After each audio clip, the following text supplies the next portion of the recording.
Good morning, Raptor Freaks. Lexi Otts here. It's Monday morning. We're doing Monday Moment, and we're talking about Jakob Poeltl and the Austrian national team.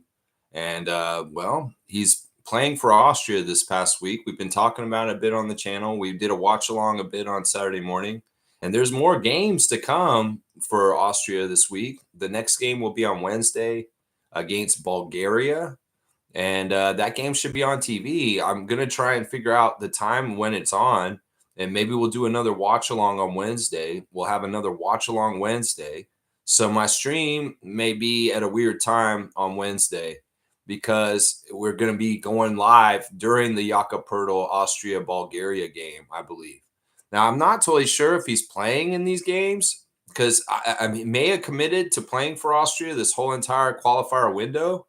But also, all the Raptors are getting together in Spain, and I don't know what his priority for where he's supposed to be and what he's going to do. I could see the Raptors allowing him to do what he's doing for Austria and not be in Spain with the guys.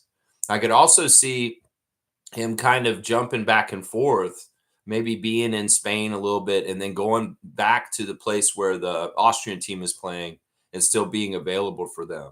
So they'll play Bulgaria on Wednesday morning. The next game, I'm not sure exactly the time. It may be a really weird time, and it may be real early. And Bulgaria has Alexander Veshenkov, which is going to be fun because it'll be a rematch, a matchup between a supposed almost Raptor versus a Raptor. Because, Veshenkov, of course, got bought out, or didn't get bought out, ripped up the contract and went back to Greece. Well, he's going to be the main star for Bulgaria on Wednesday, and Jakob the main star for Austria. Yeah, it was a very disappointing first game. They lost by 1. And, it's baby steps for the Austrian national team. They really have not been anywhere on the map with European basketball for many, many years, but they're growing. They're getting better, and they have some big, lofty goals as a country in the sport of basketball. And Jakob Poeltl has definitely been a leader and leading the way for the country of Austria in European basketball. But baby steps, it's really, really hard. You could kind of gauge where the Netherlands are compared to Austria, and it's kind of like, Austria historically has been an ice hockey country, a skiing country, a winter sports kind of country. And basketball, the infrastructure for basketball in Austria isn't that great. Let's just put it that way. And, Jakob's changing that. Jakob is opening eyes around that country to have more people want to play basketball. And, so there's more talented being garnered and things. Some people say, Austria is going to be a power at some point. I don't necessarily see that. And part of the reason why is because the infrastructure isn't very good there. They don't have a huge effect like a Carter effect that happened to Canada that's going on with them. Now, if the Austrian team had some success or Jakob Poeltl went to crazy new heights, like became an NBA champion, different things like that, maybe the interest in basketball in Austria would go up even higher. But it's tough. It's tough to get that going. And Canada is a good example of how that got going. But, of course, the effects that have caused Canada to rise to the top level of international basketball, it has a lot of different factors in it. The Raptors championship, Vince Carter, amazing immigration policies from Canada from years back, and generations of great athletes becoming Canadian because of immigration here. And Austria probably doesn't have those kind of factors to help them to get a better team. It's evident in Germany. Look at Germany.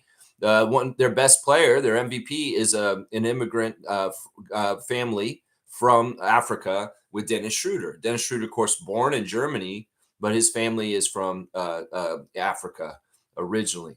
And that has helped Germany be better. So in some ways, having good immigration laws and allowing for immigration can actually really help your athletics. And who knows what kind of immigration laws Austria's had.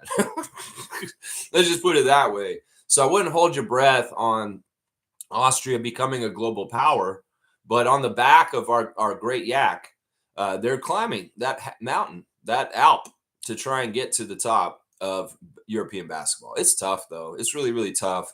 A really, really bad loss on Saturday is not going to help them. I don't see them qualifying. It's going to be really, really tough. But they will get a second chance at Netherlands next weekend.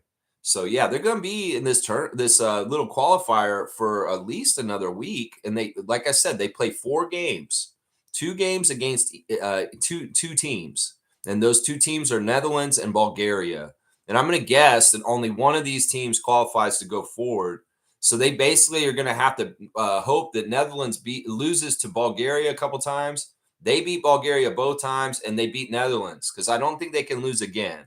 If Austria and Jakob Poeltl lose again, I think they're pretty much sunk, that they won't go any further in qualifying for tournaments later, especially the Olympics. So I think that's where they're at right now. They lost once to Netherlands. Netherlands are in the lead of that group.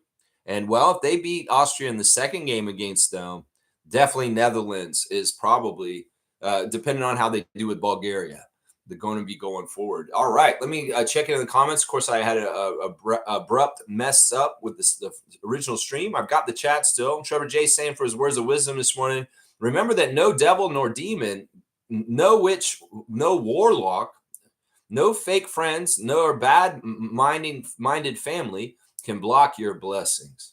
That's a beautiful thing, Trevor. So it's like blessings going to come if they're destined for you. The Lord, the creator above, has blessings for people. And often, sometimes people will be haters. People may get in the way. People may try to stop you, trying to slow you down, trying to cause problems. And Trevor's saying they will not be blocked because those blessings will come regardless. I like that. I like that sentiment. Seymour's saying that's a fact, 100%. Big ups to Trevor J. I love that. I love that so much. You guys, thanks for coming in early on the stream. And thanks for being here this morning, guys. We got more stuff. I see it's a civic holiday, so my paisano is here.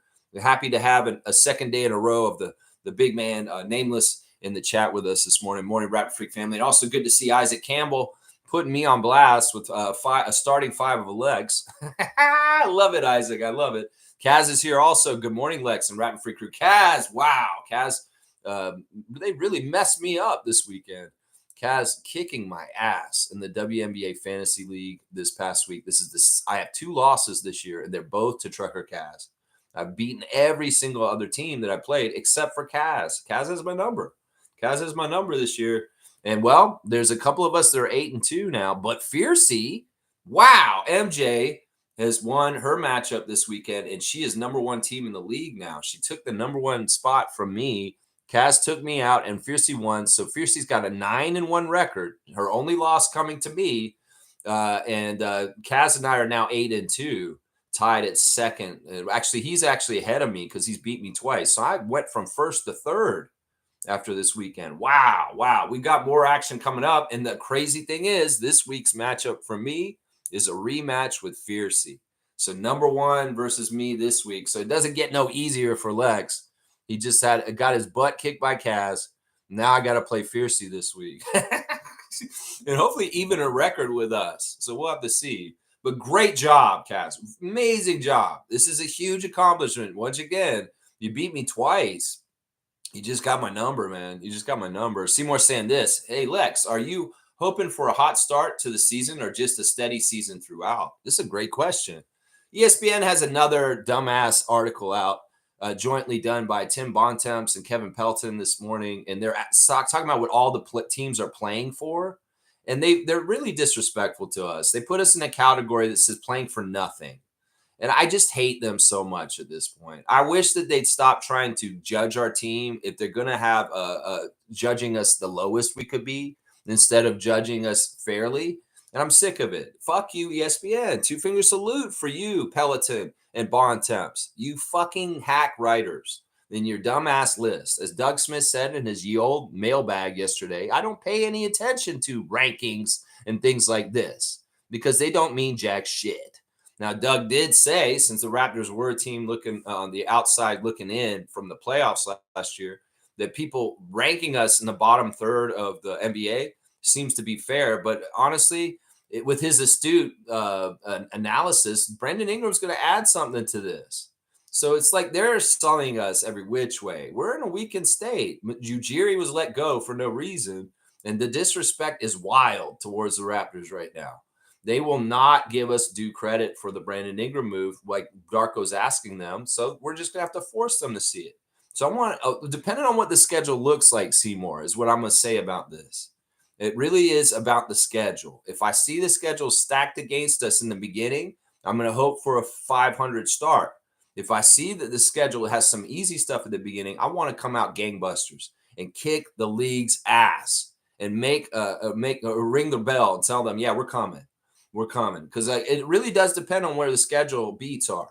Where are the tough games? Where are the easy games? Where are the weird trips? Where are the weird back-to-backs? And when I go through the new schedule, when it gets released later this month, I will definitely see what I see and tell you guys what I see as far as this. But if I have my way, I want a hot start, kicking ass right away and carrying that right on through the whole 82. Because honestly, we need to wake this damn league up because they are disrespecting us with their ways that they're gauging things and all kinds of bullshit. Fuck you, Kevin Pelton and Tim Bontemps. You hack writing pieces of shit. You are not fair to the Raptors. And we're going to prove it. And y'all are going to be changing how you write about the Raptors come around by next spring. You're going to be very different about how you write about the Raptors. I'll say this right now. You're going to find out real fast that we've got a promising young core and that you should have put us in the same category with Atlanta and Orlando, you dumbasses. Well, you're going to find out real quick. You're going to find out real quick. Seymour saying ESPN Power Rankings, yeah, have Orlando as a top 10 team. Your thoughts? I just don't see it this in the year one Bane needs to get gel in the system. It pisses me off because honestly, there's a lot of moves this summer that are getting heralded as crazy good moves. I mean, Atlanta, some interesting stuff. Orlando, Desmond Bane, that doesn't needle push anything. You got a second Jalen Suggs. Who gives a shit? Magic are going to be just as messed up because Franz and Paulo do not fit. They're weird pairing, and they don't have any three-point shooting still, even with Desmond Bane. I'm sorry. Milwaukee's going down the tubes. But for some reason, ESPN's rankings is saying Milwaukee is going for the championship this year. I don't see this shit. You guys are on crack. If you think Milwaukee's going for a championship this year, Brook Lopez is gone. Giannis has a worse team that he's had since he's been on the Bucks this year. And if you don't see that, Kevin Pelton and Tim Bontemps, y'all need to fucking have your NBA expert cards revoked. Because if you can't see that this team for the Bucks this coming year is one of the worst Bucks team in recent history, you're fucking idiots. Seriously, I'm going to say that right now. So look, if we had made the move to get Brandon this summer, they'd be talking way bigger about us. But because we did the move in the middle of the season at the trade deadline last year, it's not really a big deal. They're not giving it the right justice of it. In fact, they overlooked it. It's just the way it is in this world right now. They want to fucking shape perception and reality by omitting attention to certain things and overly giving attention to certain things. Things like Luka slimming down. Well, that doesn't help with LeBron still 1 foot in the door in Lakers and it all being toxic along with DeAndre Ayton in the house. So I'm looking at the whole big picture here. And the Raptors have a healthy situation, adding a top-level player in Brandon Ingram, and these motherfuckers are sleeping on this shit. And they also are not respectful towards our young players and how they are very quality, and they are all going to start hitting at some point. And the Raptors are going to rise up because of people like Jakob Poeltl, Jamal Shed, Grady Dick, and Scotty Barnes. So y'all can sleep on this. I don't give a shit if your alarm goes off to tell you what we're doing. We're going to go do it anyway. And you motherfuckers will wake up too late, and you'll be late to school because school is going to be in session when the Raptors show up and start kicking everybody's ass this season. That's right. That's right. Let them sleep. Orlando is not any better than they were last year, and they were a piece of shit last year. I saw them. They were not playing right, and they looked all fucked up, and I have no confidence in them. Atlanta has gotten some good moves. Porzingis, I don't trust him. There's other stuff about what they did. It could be good. It could be bad. I don't know. Detroit, I think maybe better. We'll see. Maybe not because they lost some good veterans and they added some sketchy guys like Duncan Robinson. Yeah, this year is going to be weird. The Eastern Conference is totally shuffled up. And in some ways, they're sleeping on how the Raptors in the whole setting of the Eastern Conference and how it's going to lay out with the Celtics taking a year off, the Pacers taking a year off, the Bucks being shitty as hell. Yeah, they're going to see the Raptors rise to the top a lot more than they thought they would. And they deserve to be looking like stupid idiots and being wrong when this shit happens this year. Because this is the way it was in the 2010s. They always sullied us. They always put us down. And then Coach Casey, DeMar, and Kyle brought our team to the top of the Atlantic Division and near the top of the Eastern Conference. And they did this shit to us for years, saying we're going to be bad, we're going to be this. And every year they had to come around halfway through the season and write articles about how surprising the Raptors are. And wow, where did they come from? And the Raptors are the most amazing team because they're improved. Motherfucker, if you just pay attention, you see that this is not a jump or anything. We are actually building something here with Coach Rajakovic, and it's going to be badass. And y'all can wake up whenever you want, but I'm not going to hit that alarm snooze button. You hit the snooze button. Sleep on us. Sleep all day. Sleep all day while your NBA team that you love, Kevin Pelton, is getting its ass beat by the Raptors. Yeah, Philly's not coming back. Paul George is hurt. He just had surgery. Joel Embiid may never ever play in the NBA again. So it's not like the Sixers are going to be involved either. The Knicks are going to be worse this year also because they fired their coach and they got Mike Brown involved. And honestly, the Knicks are not a good team. There's a lot of problems with that team on the down low, and they're not talking about them because they don't want to point them out. You know, a lot of the stuff that they do to us, they should be doing to teams like the Knicks, Milwaukee, Orlando, and not the Toronto Raptors because we're building this right up here. And y'all can go ahead and sleep on it. Y'all can disrespect Scotty Barnes. You can disrespect Darko Rajakovic. You can disrespect Jakob Poeltl, but we're going to fuck y'all up. You won't be disrespecting us after we beat your team's ass. That's what I got to say on all this right here. That's right. That's right. That's the right attitude, Raptors fans. Right there, what I just said. Let's see. Seymour saying Zion and Embiid have missed more games than they have played. Do you see any of these guys achieving anything of value?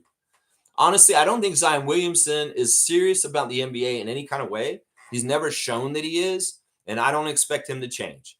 I think that the Pelicans will try and trade him, but it's crazy they haven't yet because in some ways they want to, but maybe there's nobody who wants him really on the down low. So I have no faith in Zion Williamson ever waking up and becoming a dependable quality NBA player on the long run. You're exactly right. It's a travesty that these guys have made so many millions of dollars and these motherfuckers barely played. Ben Simmons in that list also. I see that graphic on Facebook. It says the all-time NBA steals leaders. They got John Stockton with 3,000 plus steals. And then they got Ben Simmons with a certain amount of money that he stole from the NBA teams that he played for. And he didn't play. Joel Embiid, like I said, he may never, ever play correctly ever again for the rest of his career. So, yeah, you go ahead and continue to put all your eggs in the basket, Sixers Nation, with big dummy Joel Embiid, and he will continue to disappoint you and be hurt and messed up. You keep going in that direction. He was fool's gold the whole time. He's never going to win you a championship. He shouldn't ever won an MVP, honestly, because that man didn't deserve it, honestly. That's just the truth. That's it right there. Salute to Seymour from Kaz. And Seymour saying salute to Kaz. Congrats on the WNBA wins. Yeah, he kicked my butt. I didn't have a chance. I tried to. The last game was closer. This one, he really had the right, I guess, certain days where he had players. I had a lot of players all playing on the same day and not enough spread out. And also, yeah, I kind of mismanaged some of the stuff. Like yesterday, I could have done a couple of different substitutions differently and done better, but you never know. It's just like in fantasy football. Every week, you're going to play a certain quarterback, you're going to play certain wide receivers and running backs, and you may have to sit somebody out because you have extra depth. And then all of a sudden, the guy on your depth chart that's sitting out, you didn't get the points for, is outperforming somebody you put in your starting lineup. And that happened in two cases yesterday on the last day of the week on Sunday. I played one of the Phoenix Mercury that I shouldn't have played, and I should have put in our Canadian Emma here because she had an amazing game yesterday for Valkyries. And I slept on her. And I should have put her in. But hindsight's 2020. You can't get everything right. It's part of playing fantasy and learning is what it is. That's right. Shaq Lindsay's here. Good to see Shaq Lindsay. He's been like the rookie. He's been the star of the summer. I'm calling him MVP of the summer. A little off topic, but you did a shout out to Trevor J, and I immediately dropped my jaw, not because Trevor looks like R. Kelly, but because Trevor is a longtime friend and hairdresser for my wife years ago. Yeah. Yeah, Trevor J is one of the top in his field of hairdressing. So you knew who Trevor J was when you saw him in that picture. Yeah, I mean, we know Trevor J is a man of the people. He's a man of knowing a lot of people and connections. And this does not surprise me in the least that Shaq Lindsay has a prior connection to our commissioner fund, Trevor J, from him being a hairdresser for his wife years ago. That is fantastic. That's amazing. I love this kind of connection. Yeah, I guess that made it a little bit more family here, right? Right. That's amazing, isn't that, Seymour? I'm just like, what? Yeah, yeah. That's Trevor J. I do the Share the Love Club for players, for alumni of the team, for announcers, for people that are just involved in Raptors world for doing good things. And I have to come around and show love to some very special contributors to the channel and major Raptor freaks. And I had not done Trevor. I'd done David Saborn in the past. I'd done Monique. She was the first Raptor freak I did ever. I did a birthday Share the Love Club for Randolph Phillips and Canadian Dana. So I've had a few. I did one for Logical Raptors Fanatic. Now I've done one for Trevor, and it was long overdue, honestly. I had intended to do one for Trevor, I think the year before, but the time didn't line up right, and I finally got the one in for Trevor this weekend. So yeah, share the love for Trevor J, famous hairdresser. That's right, famous hairdresser. It's pretty cool that happened. Yeah, Shaq Lindsay saying years ago when he had his shop on Danforth, I used to wait for hours watching his talented hands work on my wife to be. That's awesome. That is so cool. If he's listening, do you remember Gail? We're gonna see this. This is like a weird, like lost connection, like matchup here. It's really cool. Seymour saying so. Trevor J is Team East Side Raptors freak. Okay, the borough in the building, Scarborough. Yeah, I guess Trevor had a shop on Danforth, which is pretty cool. So he's East Side. He's East Side. Trevor saying Gail, of course, small world, man. That used to be the days. How are you guys doing? Look at that. He does remember Gail. I love it. I love it, man. This is like so cool. It's like Monday Moment. Jakob Poeltl playing for Austria. No, Monday Moment. Shaq Lindsay and Trevor J making the connection that they know each other from before. That is so awesome, man. Good, man. Such a small world. You know what? I think it's just like in some ways, it's the Raptors connection and the Toronto connection. And I think it's awesome that you guys have found each other through here, through the channel here once again. That's pretty cool, man. That's pretty cool. Let's see. Seymour saying went to a hotel pool party Friday. I'm still in the hotel right now, about to check out at 2. Yeah, it's the long weekend. So Seymour didn't have to go in for forklift duties or anything like that this morning. And he's on a long weekend, and he's checked into the Hotel California. It sounds like living it up at the Hotel California. he's been partying at that hotel all weekend. Well, there you go, Seymour Pate. I hope you've had a good time and responsibly. That's right. Hope all had a smashing long weekend. My long weekend's been interesting. It's been interesting, but it's all right. It's all right. In some ways, I'm kind of off other people's long weekends because if somebody's they're gonna be crazy out here. Like lots of people come out of cottage country. Well, then I'm more likely to stay home because there's more people out driving and going to their cottages, more traffic, more likely to be impaired drivers. So I kind of stay off the road in the peak times out here when people are actually coming and going for cottage country time because of long weekends. But during the week, like on Wednesday or Thursday this week, when everybody's back at work, then Lex is out in the countryside. Man, I just like to avoid the big holiday weekends because in some ways it's true. The percentage of drunk drivers on the road and a long weekend around Ontario goes up. And I'm just trying to play percentages here. I was say I don't want to be on the road with no drunk drivers. Let's just put it that way. That's kind of how I put it right there. Yeah. But yeah, it's been a good long weekend. I did a lot some yard work yesterday, cut down a bunch more buckthorn, fighting that buckthorn every day. And I rip up my arms whenever I do it, man. Like they're so spiny and like it's just really kind of they have thorns all over them, and you have to deal with them. You're gonna get ripped up a bit. And I got a little bit of poison ivy, not much. It's not too bad. Not too bad this morning. That's right. Shaq Lindsay saying, funny thing, Gail is still looking for a good hairdresser. That's the thing, Trevor. You left Toronto, and Gail hadn't found nobody like you since. That's a ringing endorsement right there. Seriously. Wow. Trevor took off, and now he's in Florida. Fort Lauderdale, doing his platform artistry for famous people. You know that, right, Shaq Lindsay? Like Trevor went to the big time. He went Hollywood. That's why he left, because he's getting hired by big time clients in movies and TV. And he's doing like celebrities' hairs down there and stuff like that. So, oh man, we got to figure this out. Trevor, can you help Gail? Can you give her a name still back in Toronto that may be able to suffice? But it sounds like nothing compares to you, Sinead O'Connor, is what it sounds like. Nothing compares to Trevor. This is what it seems like, because Gail ain't found nobody since. And it sounds like it's been years. It sounds like it's been years here. That's right. Seymour saying I had to switch rooms. I was not a fan of a TV screen in my washroom. Nope. Wait, you switched your hotel room because there was a TV in your bathroom. And you were like, nah, I ain't about this multitasking. I'm doing a deuce and I don't want to watch no TV right now. No, I mean, that's an interesting gripe. But I mean, I'm not going to fault you for it. I mean, in some ways, maybe you're just like, fuck this. It's like, nah, I want to be away from the screens. It's kind of interesting. Kaz has got the mic out because I did this Sinead O'Connor just now. I do take requests, y'all. You know that. I'll take requests. I'll do impressions. I'll do karaoke songs on the fly. I'll even do, I don't know. I'll do weird stuff, man. That's right. Seymour saying it's built in the mirror. Nope. Too freaky. Conspiracy. You know what? That's kind of true. You know, this day and age, there's all kinds of weird shit. Like people sometimes have hotels and they'll have cameras in there and they're like filming people like perverts and shit. I mean, I get what you're saying, man. I get what you're saying. Yeah. Is this going to be the new world where we have TVs in our bathrooms, whether we like it or not? Here's a TV in your mirror. I'm like, what the fuck? I mean, I might have been like Seymour. I don't know if I'd change rooms, but maybe I put a towel over that TV. I'd be like, yeah, let's just put a towel over it. Get some tape. Put a towel over it. Something like that. I don't know.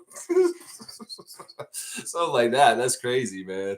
It's crazy. Trevor's saying, yes, ma'am. My client list was very, very large. A lot of them still get in contact with me and call me and tell me how much they miss me. Look at that. Trevor is a great man. He's in demand, and he still has people that are pining and hoping for him to come back. I bet you if Trevor came back to Toronto, he'd have his clientele right back.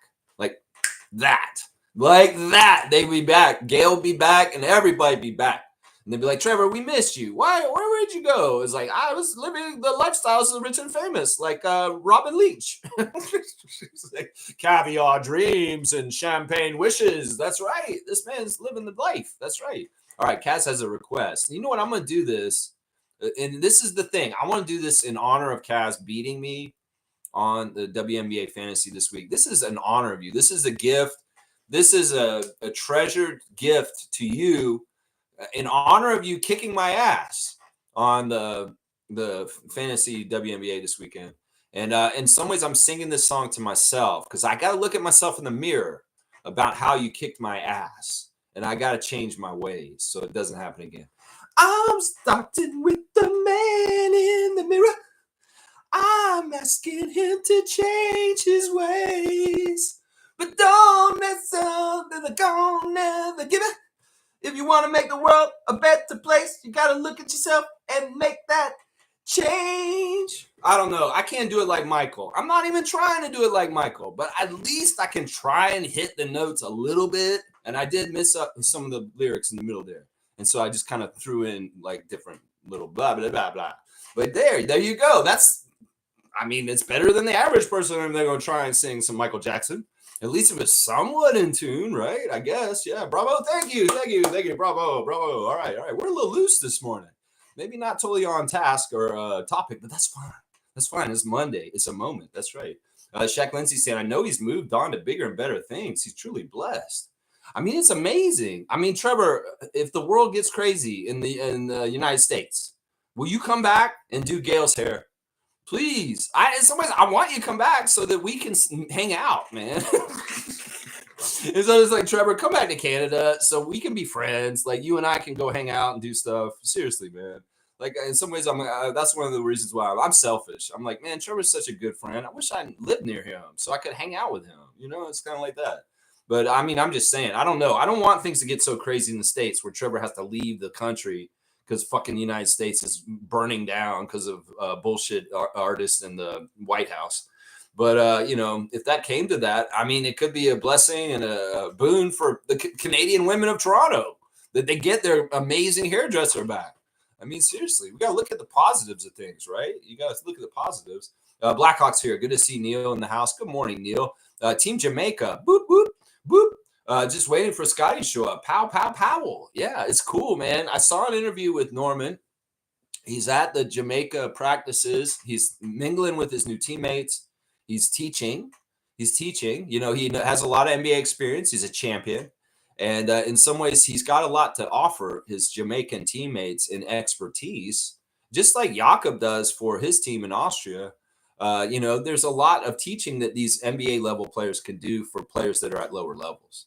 And I saw him doing that. But on the flip side, they're teaching Norman also, because apparently Norman's Jamaican is not up to par. In some ways, Norman's too Americanized. And in some ways, his Jamaican accent and his sayings are not exactly right. So, like, the Jamaican interviewer and some of his teammates are helping him with Wagwan, that kind of stuff, and making sure he can, like, speak more Jamaican stuff, because he's kind of failing in that department. But at least he's teaching them the basketball stuff in exchange. So that's the news from Norman on Team Jamaica. I don't know if Scott's going to show up. I asked Lloyd very, very directly. I said, to what not Lloyd, Scotty's good friend Lloyd, who's with him in Greece, will Scotty play for Team Jamaica? I asked him straight up. I said, Lloyd, do you think that Scotty will play for Team Jamaica? Well, dead silence. Lloyd did not touch that question. He will not answer it. He will answer me if I ask him questions. And I know he saw my question. But he's not at liberty to say what Scott's leaning towards as far as playing for the Jamaican national team. And it doesn't seem like he's going to or wants to. So I'm going to say that it's not likely that Scotty Barnes will ever suit up for Team Jamaica, guys, because I asked Lloyd, and Lloyd went dead silence on that and did not answer me. And that was a couple of months ago when I asked Lloyd. But he's talked to me since. So he just ignored that question. So I'm going to guess it's probably not likely that Scott's going to do this. He's going to hold out for Team USA invites still. Because it may be that he realizes if he goes to Team Jamaica, it's going to really fuck up his chances for possibly being Team USA. And at Scotty's level, Norman's different. Norman's probably not going to get a chance at Team USA ever. He's kind of older now. And if he got his chance, he would have gotten it already. But Scotty's young, and he's still got a lot of chances to possibly make Team USA. And if he goes to Team Jamaica, he might not be able to ever make Team USA. So I think that's what it is right there, guys. And I think everybody wanting Scotty to go play for Team Jamaica, just understand it's his life, and he probably wants to play for USA, is what it seems like. Yeah. Good morning, Raptor Freaks. Good morning, Neil. Seymour's saying, Lex, do you have Raptor Freaks shirts, or can I make my own for October the 3rd, Raptors practice in Seatown? This would be a great way for you to designate yourself to Scott and show him that you're one of the Raptor Freaks in the code word. I do have shirts. Evelyn had them made, and they're amazing. I've got a bunch of them. Let me see. Where's mine in here? Let me see. I'll get it for you real quick. You can look at it. The thing is, I don't have any in stock as far as like just ready to go. I just have a couple. Yeah, it's like this. It's like this. This is the Raptor Freak shirt, official. And we gave a bunch of them out. Sadly, some of them went to people that aren't along with this channel anymore. And I don't know where the shirt is, but whatever. But yeah, if I can try and figure out a way, I mean, I might even send you this one right here. I mean, it's my personal one, but I think I have two of them right now. So maybe I could send you one. I don't know. It'd be a good idea, because that way you would be showing your official. And Scotty would be like, oh, he's got the Raptors Freak shirt on. So he must be from that. Now, I don't know if he's going to remember. I did send Scott a message that you're going to be there. And I said, Scotty, there's going to be a couple of Raptor Freaks at the open practice in Calgary when you guys do your training camp, and to look out for them, just like you did Tom Duke in Vancouver, because Mark and Seymour will be there. And I think Mark's bringing his kids. So if you could be there for Mark Tavares and Seymour Pape, and maybe just take a quick snapshot with him. I wrote him a message, and hopefully he saw it. I wrote him on his birthday, that message last Friday. So we'll have to see. We'll have to see, man. I'll answer your question in a sec. Let's see. First of all, we got Randolph. Blessings, beloved Raptor Freaks family. We are each other's keeper. Let's live for and do all we can to help each other succeed and survive, especially in these challenging times of uncertainty. This is so important. It really is. Like, community and connection is going to be the best thing to fight the darkness. They've been trying to divide us and pull us apart and not have us connected. And we're going to show them that we can put those connections out and be connected and be strong against them. Community is the strength in these days and times. Community and information and staying on this right page of history and understanding where the travesties and the criminalization of our government is gone, and trying to stop it. And it's up here in Canada too, just like in the States. It's not on the same level as MAGA in the States, but the bullshit is happening up here too. And we do need to be vigilant up here, because we don't want Canada to follow the bad example of the United States. Privatizing healthcare is a really bad example in the United States. And there's people up here that are crazy enough that, well, they're money hungry, crazy criminals like Doug Ford that want to privatize our healthcare. Has there been any good outcomes from private healthcare around the world? No, there hasn't. So that's a proven system that is busted and doesn't work. Public healthcare works because it's working all around the world. And the U.S. is one of the worst places for healthcare, and they're the biggest beacon of privatized healthcare. So it's like the argument right there. It shows that it's not a system that works. Yet there are conservative leaders here that want to do this. That doesn't work. That's the thing. We got to stop letting corporations and rich people and fuckfaces like Doug Ford run our country. We're the people. We're supposed to run the country, and we'll stand up to them and stand shoulder to shoulder. That's right, Randolph. I love your words of wisdom. Blessings to the Phillips family, all the Raptor Freak families. That's right. That's right. Neil saying, if Scotty does good on Team Jamaica, it will fast track his push for Team USA. I think it's the opposite. I think it'll get in the way. I think the United States, because they're Trump idiots and stuff like that, will say, oh, well, you want to go for Jamaica? Well, you ain't going to be on USA now. That's what the problem is, Blackhawk. I don't think it would happen that way. I think that they'd be more likely to say, oh, well, Scotty's got his spot on Jamaica. We don't need to put him on USA. So that is exactly wrong. That will not fast track him to the USA. It may, in fact, block him from being on USA. So, yeah, Randolph said, happy birthday to all who are celebrating. We do have some birthdays today. Their birthday this beautiful month. Live, love, and enjoy your blessed life. God bless you all.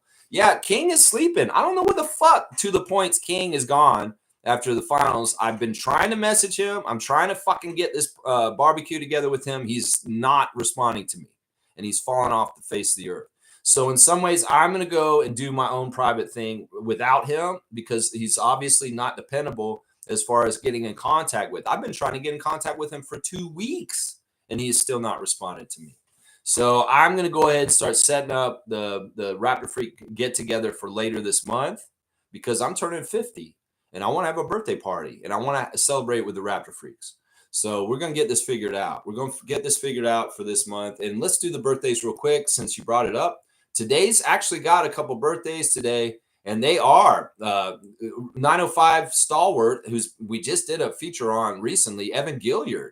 Evan Gilliard II is having his birthday today. 905's wishing him happy birthday.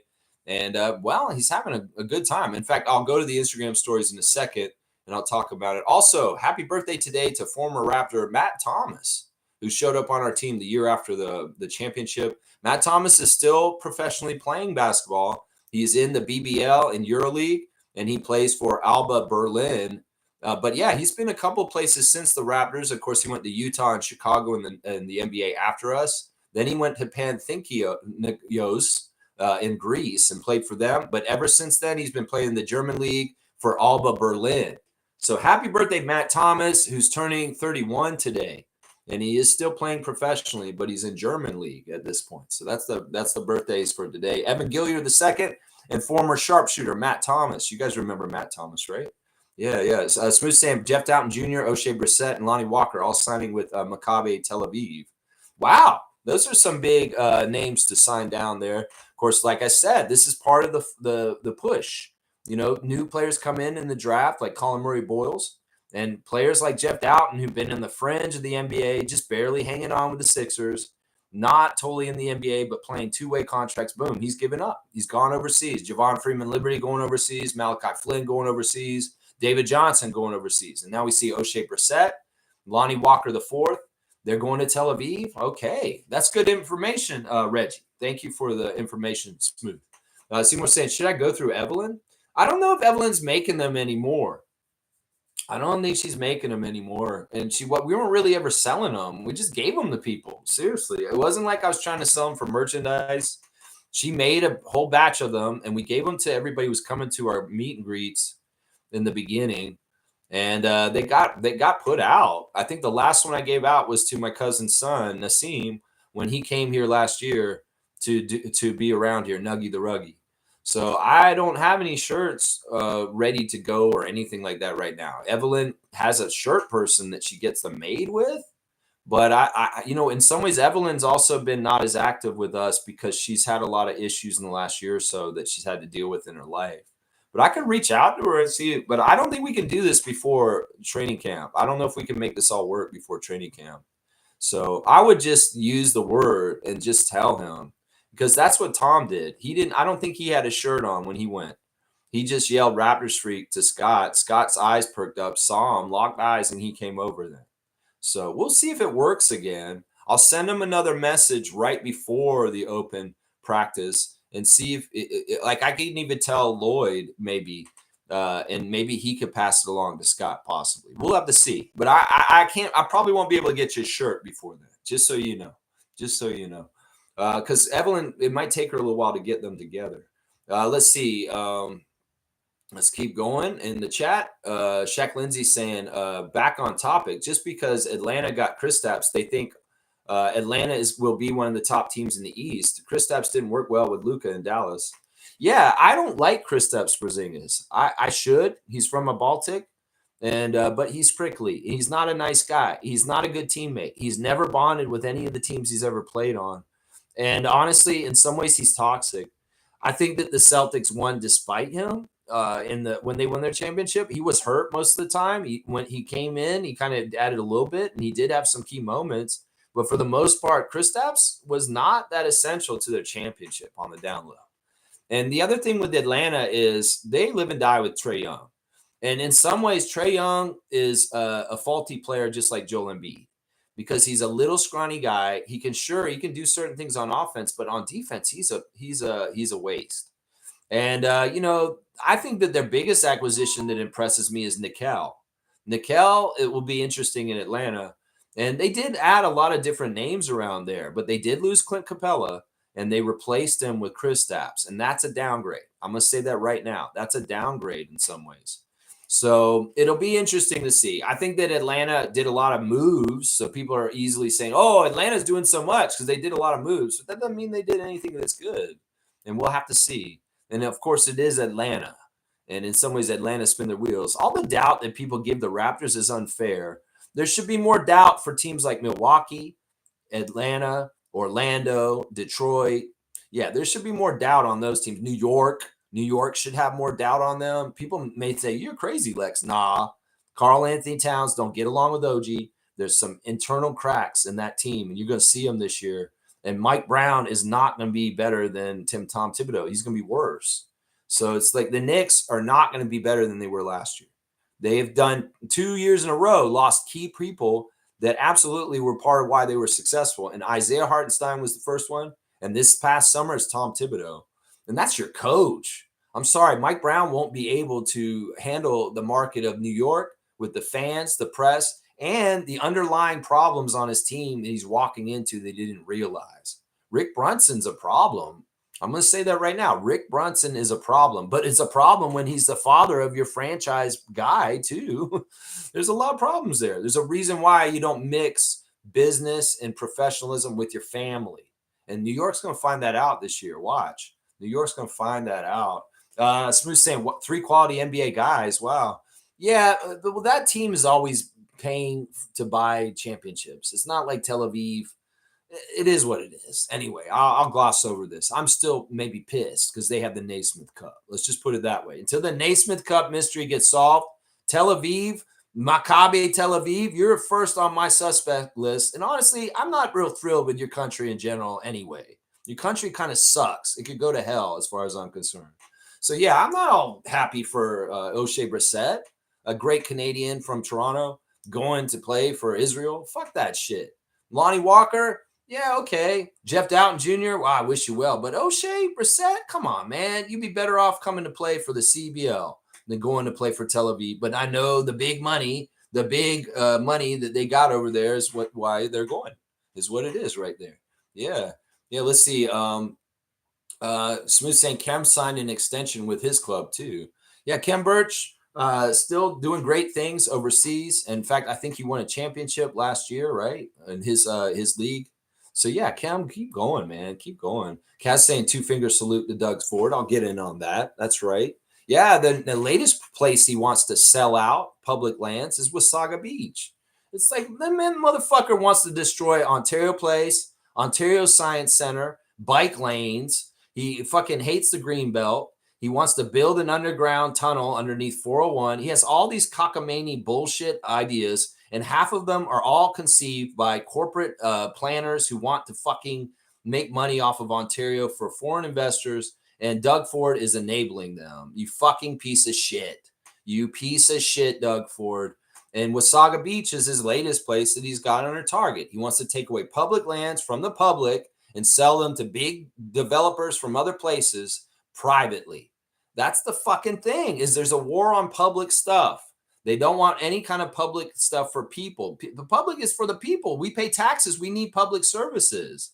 And fucking privatizing everything so people can make profit off of healthcare, housing, and things like that is fucking immoral.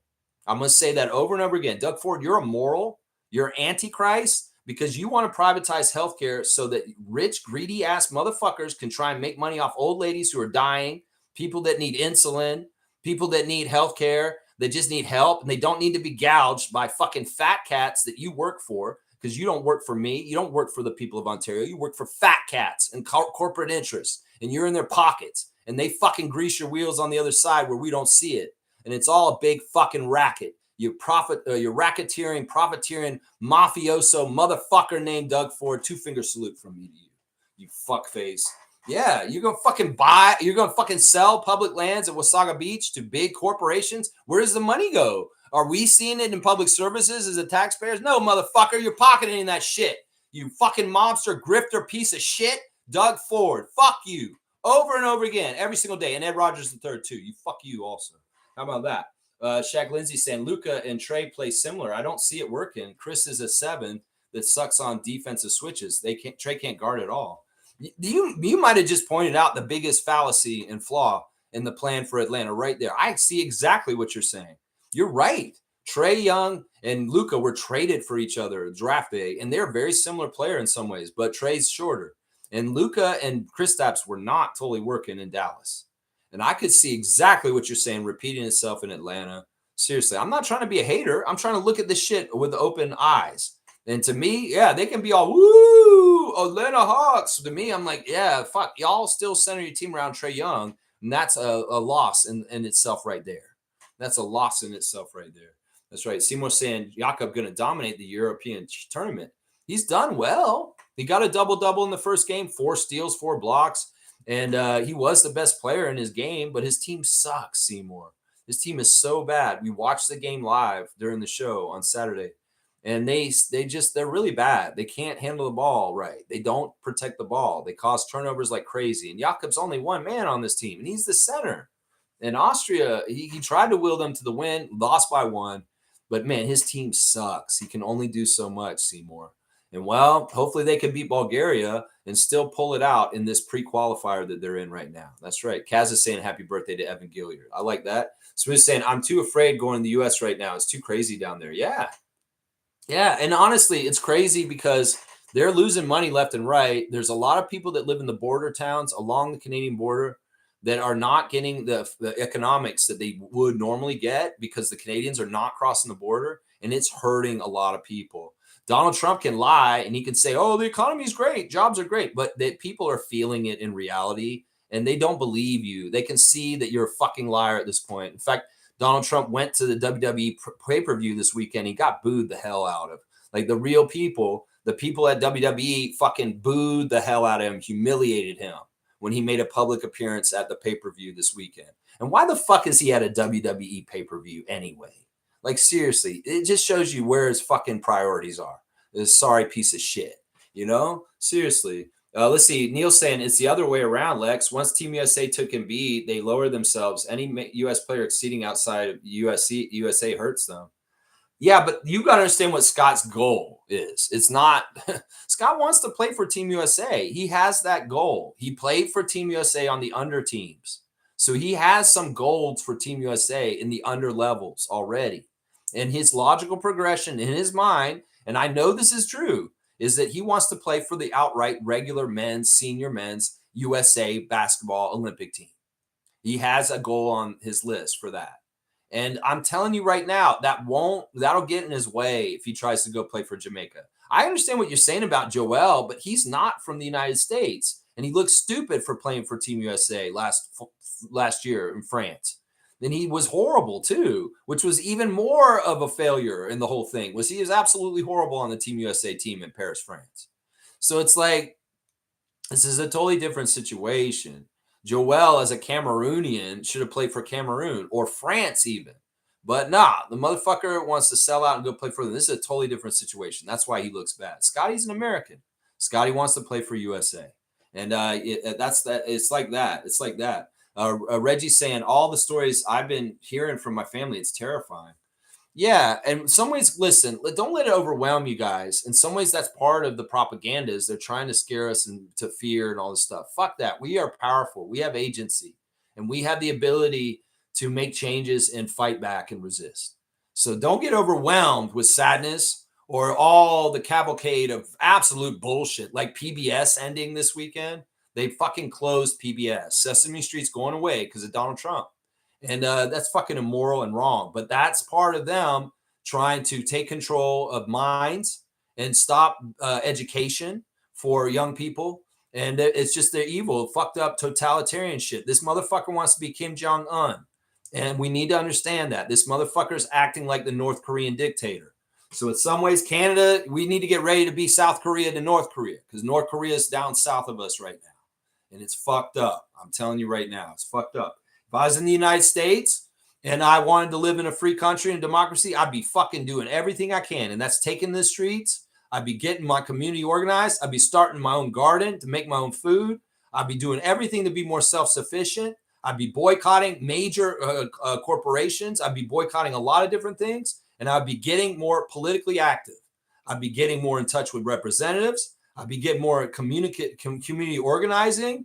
I'd be doing all this kind of shit if I was in the States right now. In some ways, I'm doing that shit up here to a degree. Some of the things I just listed, I'm doing up here to be ready just in case. And that is getting more community organized and getting more on the same page with people and working together. Because as a whole, we can be more powerful than as individuals. And we need to be organized and ready. And there's different ways we can resist. And people need to be ready to do that.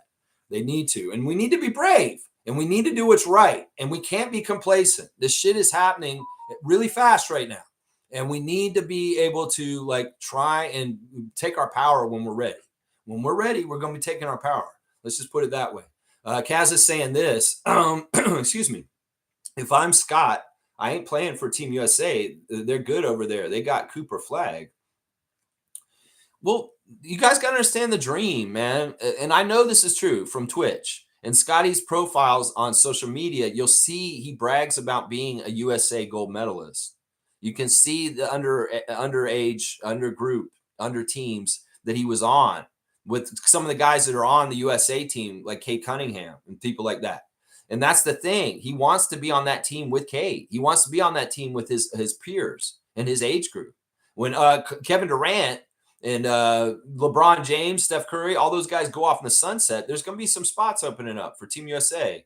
And Scotty Barnes wants to be in one of those spots. He's good enough to do it. If he wasn't good enough to make Team USA, I'd say go ahead and play for Team Jamaica. But he's good enough to make Team USA. And he needs to hold out for it. He needs to hold out for it. You say, I wouldn't play for Team USA, but you understand it's a dream Scott has. And it's totally different to him and his mindset. It's totally different to him. this is something he wants, guys. Wayne saying, morning Raptor Freaks. WNBA game was good yesterday. Seattle was trying, but too much reliance on 3-point shooting, but overall worthy viewing. Yeah, the product of the WNBA has improved immensely in the last couple of years. The skills are getting better. The games are more exciting. The product is just in general enhanced, and it's a much better quality basketball viewing product. And yeah, Seattle is in a rough place this year. They're kind of a middle of the pack team. And yeah, they're actually, that's a calling card for them, that they kind of rely on the three too much. It was okay when Jewel Lloyd was on their team last year, but Jewel Lloyd is in Las Vegas now. And in some ways, they're missing that great shooter that Jewel Lloyd is, you know. But yeah, I'm glad you watched the game and you enjoyed it. We're getting ready for Toronto Tempo 2026, baby. Let's go, Teresa Resch. That's right. Let's go. Seymour saying Kevin Love is threatening the Jazz for a buyout. Vucevic is really mad. He wanted a buyout from the Bulls so he could be a Laker, but Ayton signed, and he is big mad.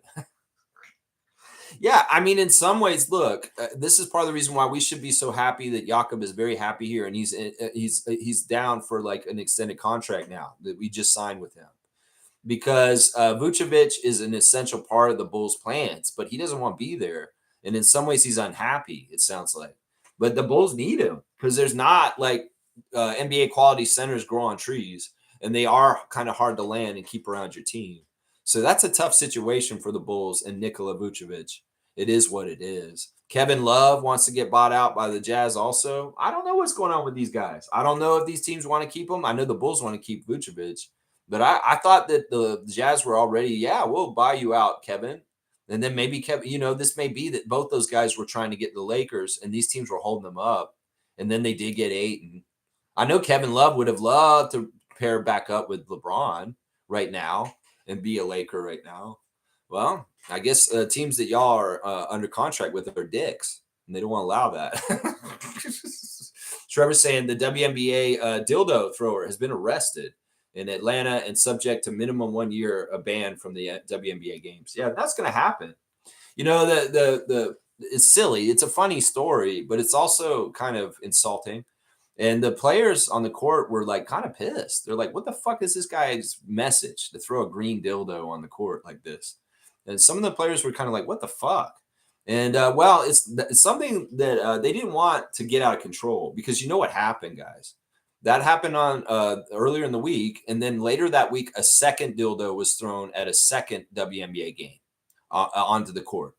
So the WNBA and the officials and the security have to come down on this harsh to show people don't do this shit, because there was a copycat. Somebody already tried to do it again.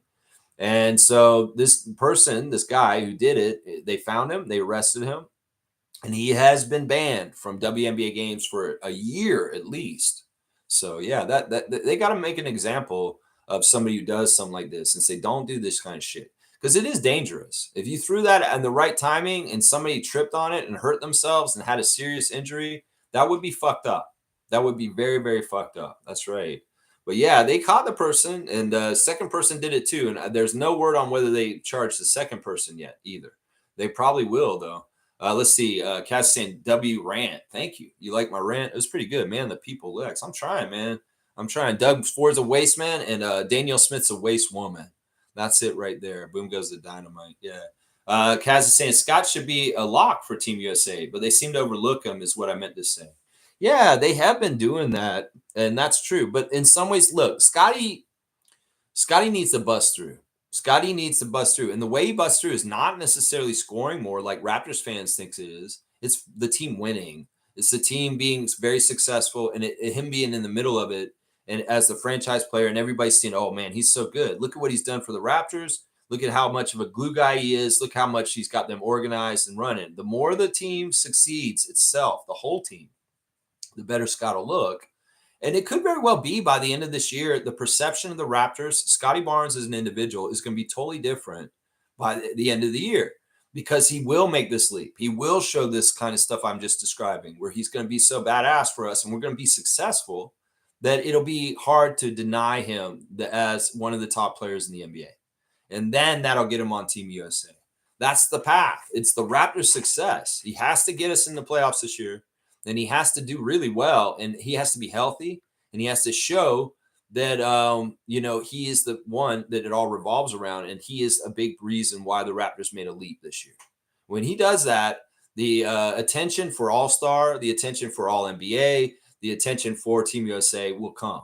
He's got to earn it. DeMar and Kyle got their spots on Team USA in Rio. That will happen if you show excellence like they did for years. You got to do it for years, though, Scott. You cannot be up and down. You're going to have to start this year with Brandon and RJ beside you and Emmanuel. And you guys are going to go out there, kick ass, and you have to sustain it. You can't come up and just get the playoffs this year and miss the playoffs next year. You're going to have to be fucking making the playoffs every year for the next 3 or 4 years. And it could be this year you won't get any acclaim for Team USA or other things. But if you sustain this success and show that the Raptors are perennially in the playoffs going forward because of your leadership and different things, you will get this like Kyle and DeMar did before. That's the way you got to do it, Scott. The team's success for the Raptors is your indicator. And it's not individual success and selfishness for you because that's not the style of player you are. You got to raise us in the standings. You got to bring us to the playoffs, and you've got to give a certain level of success where it's eye-opening, and other motherfuckers will have to respect you and say that you're doing badass. That's what it is right there. Wayne saying, good morning, holiday. Good Monday, holiday freaks. I will not respond to any nonsensical comments. My contribution to this day of rest. Does Georgia have any games coming up? Really want to gauge Mamu. Yeah, I was wondering about Sandro Mamu Lukashvili. As far as Georgia, I don't think that they're in the category like Jakob and Austria that they're fighting for a pre-qualifier. I think Georgia's actually in a different level, up higher, and they may be waiting for the next round. I don't know. There's been no word that Sandro Mamu is going to be playing for Georgia right now, so I don't know. I can't answer this question for you exactly. But they're not involved in the brackets that are playing right now. Georgia is not, from what I've seen. So, yeah, in some ways, it's like we got Group D, which is Slovakia, Switzerland, and Ukraine. And I know Alex Len and Svi Mihalik are playing for Ukraine. So they got Svi playing for Ukraine right now. Romania, North Macedonia, and Hungary are playing in Group E. Group F is Netherlands, Austria, and Bulgaria, the one we're looking at, the Group F. And then Group G is Denmark, Norway, and Croatia. So these are mostly teams that have been trying to figure out getting into the Olympics. And it could be Georgia's done better, and they're actually further along. And, Sandro's team is at a higher qualified level already. Because I think Georgia was involved in, like, some of the World Cup stuff because they're a better basketball team overall. So I think that's what it is. Wayne saying 1 year ban for disrupting the WNBA game is not enough. Should be a minimum 5 years. Should also be sued for public mischief on private property. Totally disrespectful behavior. I'm not going to disagree with anything Sergeant Arms is saying here. I think that he's right, that in some ways that may be a light sentence. And we'll see. We'll see. They seem like they came harder at John Halliburton. It seems like they came harder at him in this whole situation like that. All right, let me check on my tabs, guys. And we'll get something here. Let's do the straight goods on Canadian goods. We're talking water today, guys. Bottled water is something that people have to buy, sometimes to have water. Hopefully you have good tap water and you can drink that. But if you buy bottled water, we can buy bottled water from Canada. And I want to go over the companies that are like this. 100% Canadian, 100% owned, by Canada, manufactured and sourced. Pure Life Splash Blast used to be Nestle, but they're not anymore. They've been sold back to a Canadian company, Ice River Springs. So if you see Pure Life Splash Blast, that is actually a 100% Canadian owned, manufactured and sourced bottled water. So Pure Life is good, 10 out of 10. Mini Chiller is out of Arctic Chiller Limited, and they are bottled and distributed in Canada. So Mini Chiller is a good company also. Labrador Springs is fully Canadian owned and sourced spring water from Canada. Strong local presence. Naya Waters. We know Naya is a big one. We see Naya all over the place. That's 100% Canadian owned, and it's out of Quebec. So definitely buy Naya Waters. Polaris Spring Water is good too. I know I've done this one before, but water is such an essential essence of life. And in some ways, I want to make sure you guys are educated on Canadian water. Tao is another great company out of Quebec that has great spring water, It's 100% Canadian. Whistler Glacial Spring Water is out west in BC, along with Whistler Water. So anything Whistler Water is 100% Canadian. And then Yoho. Yoho Water comes from Yoho National Park here in Canada, and it's Canadian owned and operated. So here's some options for you. If you got to buy some bottled water, make sure you're buying a Canadian bottled water. Pure Life, Mini Chiller, Labrador Springs, Naya Waters, Polaris Spring Water, Tao, Whistler Glacial Spring Water, Whistler Water, and Yo-Ho, Yo-Ho, Yo-Ho, bottle Pirates Life for me. Oh, yeah, Kaz wanted to know about the cat food. I mean, all right, if you really want to know specifically, let me just go look up the product and see what I can tell you about it. Where is it on the list? No. I'm just trying to look through all the categories they got on. Here's cat food. Okay, Boreal is pretty good for cat food, Kaz. Canadian-owned kibble is manufactured in Ontario with significant use of Canadian ingredients. Boreal, Boreal. That's good. Go Solutions is out of Chilliwack, BC. It may be on the west side of Canada. Go Solutions. Now Fresh is out of Chilliwack also. Canada Fresh, pet food, cat food, is a Canadian company. Canned food line is manufactured in Canada using primarily Canadian sourced meat. So if you see Canada Fresh, that's good. Canadian Naturals cat food is out of BC. Vet Diet is out of Quebec, and they're a cat food company, a fourth generation family owned cat food company. TLC is in Ontario, founded in 1994. They're a 10 out of 10 score on the Canada score. Local ingredients to the most extent possible and manufactured in Ontario. Happy Paws is out of Victoria, British Columbia. They're another good 100% Canadian cat food. Carnivora, and that one's a longstanding Canadian raw pet food manufacturer. And then Satori is another Canadian one, founded in 2010, made from premium Canadian source meats and produce. So hopefully that helps a bit. I say Boreal, Go Solutions, Now Fresh, Canada Fresh, Canadian Naturals, Vet Diet, TLC, Happy Paws, Carnivora, and Satori. Those are all cat foods made in Canada. There you go. Boom goes the dynamite. Let's see what else you guys are saying in the chat. We got a lively chat this morning. A little bit all over with the subject. It's all good. Kaloy saying, morning, Lex and Raptor Freak family. Happy long weekend to those that have today off. Yeah, most people have today off. You know, if you are working today, you're supposed to get time and a half, right? You're supposed to get double time. If you're working today on a civic holiday of Monday, that's right, 100%. That's right. Kaloy saying, have we scouted that SAR kid we signed? I mean, we don't really need to. I mean, I can tell you what he's like. He's been in the league for a few years now. It's not that he's like his brother Alex. Alex came in last year as a rookie. Olivier was in the league like 4 years ago, and he's been bouncing around on the G League with the Thunder and other teams, and kind of just being like, he's at the level of Moses Brown, basically. That's what I've been saying.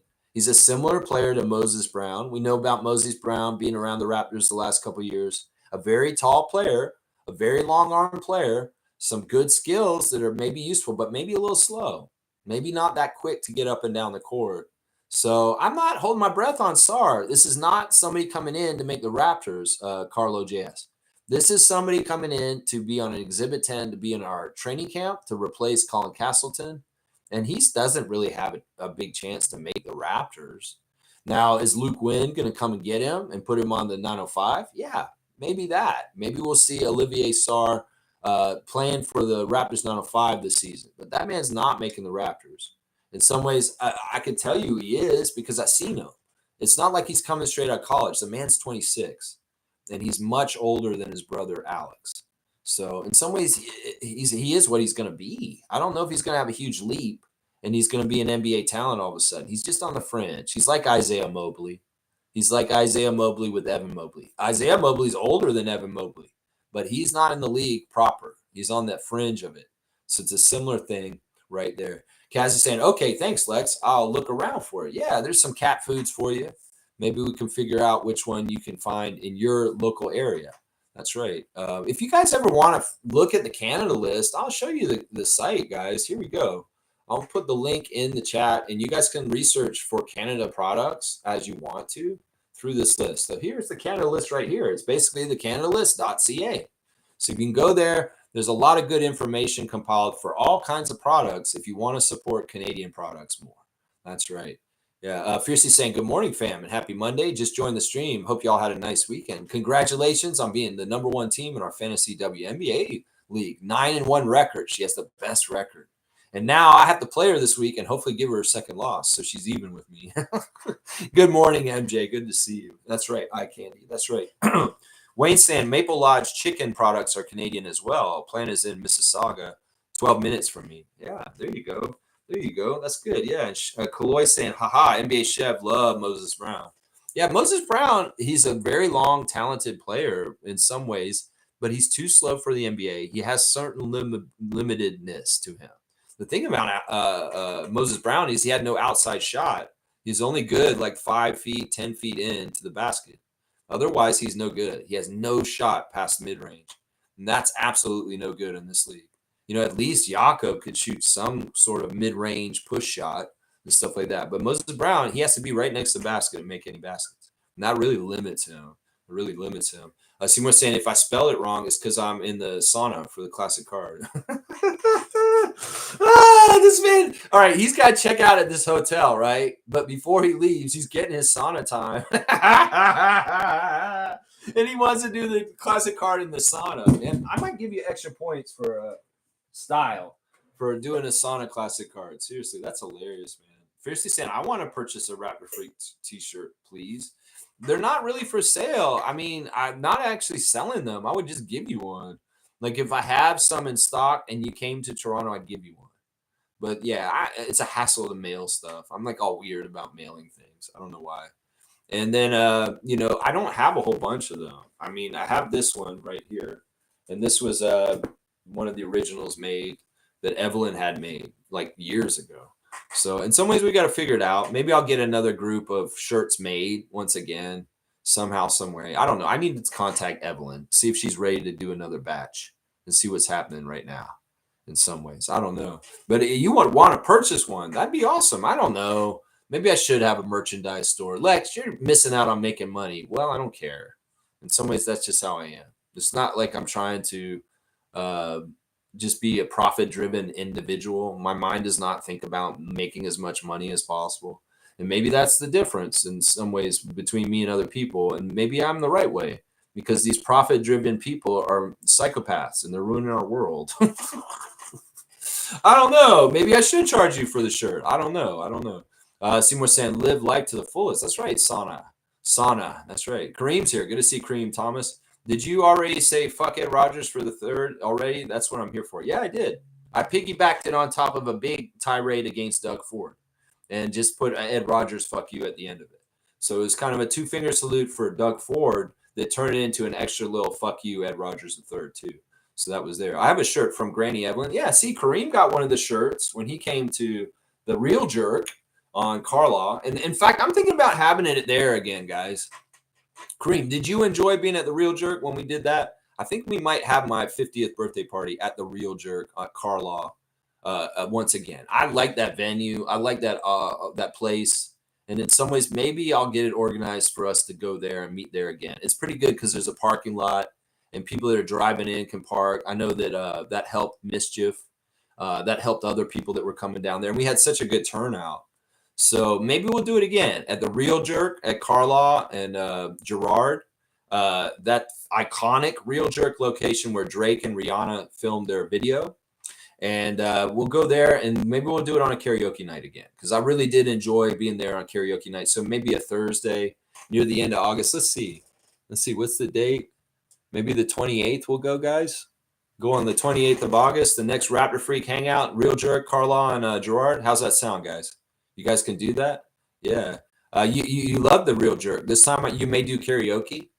See, that's what I'm saying. I want you to do karaoke. That's right. We'll get up there. Even Adriana sang a karaoke song, and she never sang a karaoke song in her life. And Adriana got up there and sang a karaoke song. It was amazing. Yeah, maybe we'll do this. August the 28th, Raptor Freak Hangout, Real Jerk, Carlaw and Gerard in the evening. We'll go there for a birthday party. We'll sing karaoke. And maybe I can swing getting some shirts ready by then to give to people that don't have shirts if they come. So, yeah, mark your calendar. I'm going to say this right now, August 28th. It's a Thursday, and it's near the end of the month. In fact, it's 23 days from now. So it's like 3 weeks from now. So we need to get this going and get this on blast. I think that's what we'll do. The 28th at the Real Jerk birthday party, Raptor Freak birthday party. Yeah. All right. All right. We're figuring it out. That's good. All right. Let's go do the Instagram stories real quick. AJ Lawson's youth basketball camp is August the 11th in Brampton. And well, he's in Madrid right now, but he will be back in time to do this camp on the 11th. So let's figure that out. That's a week from now. So they're going to be there for this week, and then he's going to come back and he'll be doing his camp in Brampton on the 11th. Yeah, if y'all want to send your kid to the AJ Lawson youth basketball camp, you need to do it today because it's the last day to register. And you can use a code AJ20 for 20% off AJ Lawson's basketball camp in Brampton, y'all. That's right. It's in Brampton. It's going to be at 1495 Sandalwood Parkway East, Brampton, Ontario. $120 is the fee to come in. But if you get that discount, you get some money off. I'm not going to do the math right now. Jeff Landicho, the basketball producer, putting on blast the closing ceremonies of Giants of Africa, very successful festival for Masai Ujiri this past week. And yeah, the arena where they had the closing ceremonies is a big, huge arena. And I know that was part of the infrastructure that Masai and President Kajme put together to get more growth in basketball in Africa. And that arena in Rwanda is really impressive. It's top of the line, state of the art, huge basketball arena. And that's the kind of stuff they need over there to get the economics of basketball going. And that's fantastic to see. I was really impressed with the building. It looks really good. Manuel Quickly is in Madrid, and he's on the street, and he's playing some music, and it looks nice and sunny. And it's got to be cool to be jet setting around as a basketball team. The Raptors are in training camp in Madrid, Spain right now. Jack Armstrong at the Comedy Records basketball game where the comedians take the court. And I see a few familiar faces, like people I see in commercials on Canadian television. Is basically what I'm seeing here. But yeah, Jack Armstrong's in the house. I don't know if he was coaching. He's wearing his shorts.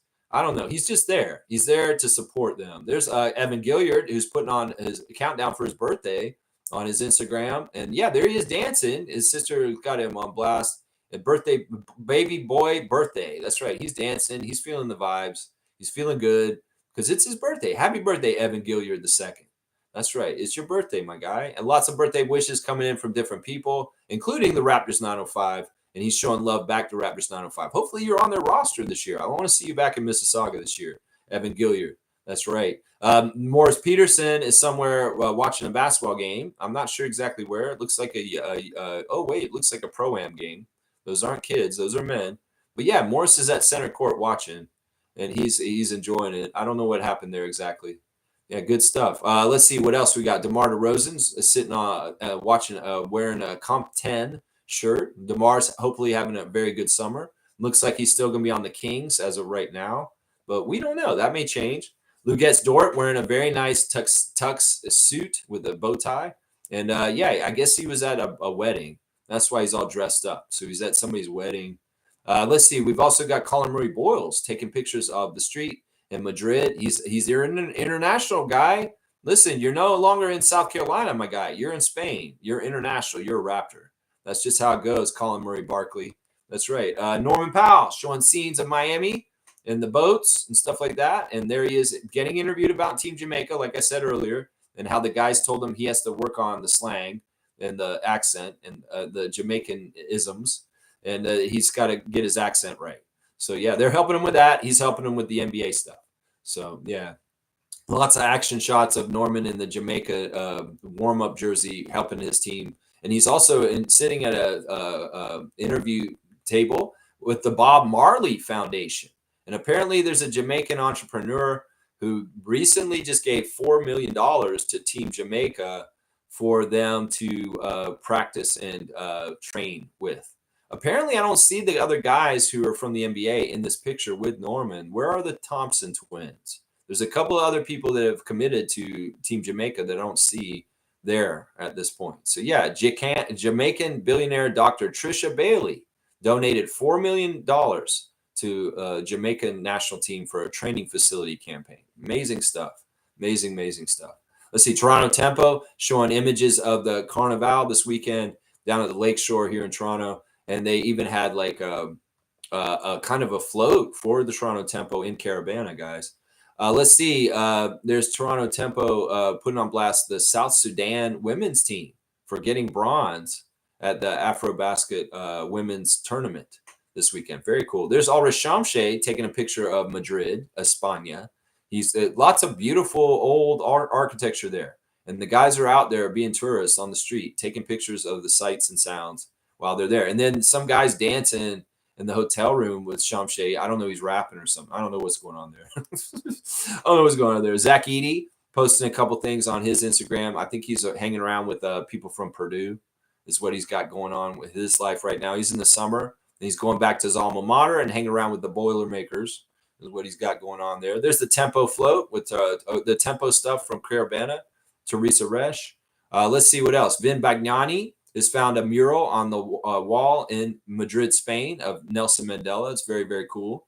Very cool mural. Coach Andrew Jones has got Ava Jones still at the trampoline bounce zone, and she's practicing her dunks on the hoop there and grabbing the rim. So, yeah, that's cool. That's proud. Elijah Martin in the streets of Madrid also taking a picture, much like his teammates. They're all taking pictures of the streets of Madrid right now.